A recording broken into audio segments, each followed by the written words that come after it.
बहुत समय पहले उत्तर भारत के एक गांव में एक आश्रम था। वहां पर स्वामी दिव्यानंद नाम का एक साधु रहता था। साधु का पहनावा बहुत भव्य था। लंबे केसरिया वस्त्र, माथे पर चंदन का तिलक और हाथ में जपमाला। गांव वाले उसे भगवान का अवतार मानते थे। धीरे धीरे साधु की ख्याति दूर दूर तक फैलने लगी। लोग बीमारियों का इलाज कराने, संतान प्राप्ति का आशीर्वाद पाने और अपनी परेशानियों से छुटकारा पाने उसके पास आने लगे। साधु चमत्कार दिखाता था। कभी किसी को राख देता और उसकी खांसी ठीक हो जाती, तो कभी कोई बच्चा जो बोल नहीं पा रहा था उसका मुंह छूकर कहता, राम का नाम लो, और बच्चा बोल उठता। लोग उसे असली संत समझकर अंधविश्वास में डूब गए।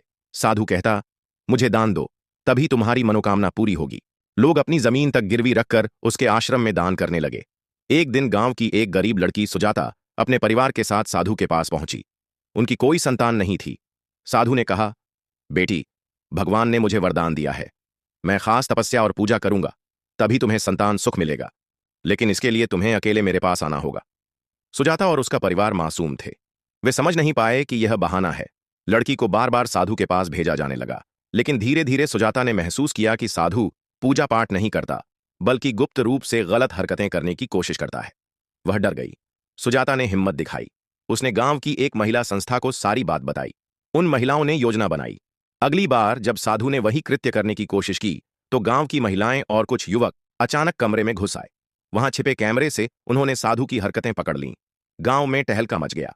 जो साधु अब तक भगवान का रूप माना जा रहा था, वही असल में ढोंगी और पापी निकला। गांव वालों ने पुलिस को बुलाया। साधु को गिरफ्तार कर लिया गया। कोर्ट में उसके खिलाफ सबूत पेश किए गए। उसे कठोर सजा मिली। गांव वालों ने शपथ ली, अब हम आंख मूंद कर किसी पर विश्वास नहीं करेंगे।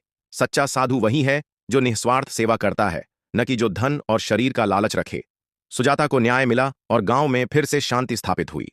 इस कहानी से हमें यह सीख मिलता है, असली साधु वह है जो धर्म, सत्य और सेवा का पालन करे। ढोंगियों से सावधान रहना चाहिए। महिलाओं को अपनी आवाज उठानी चाहिए।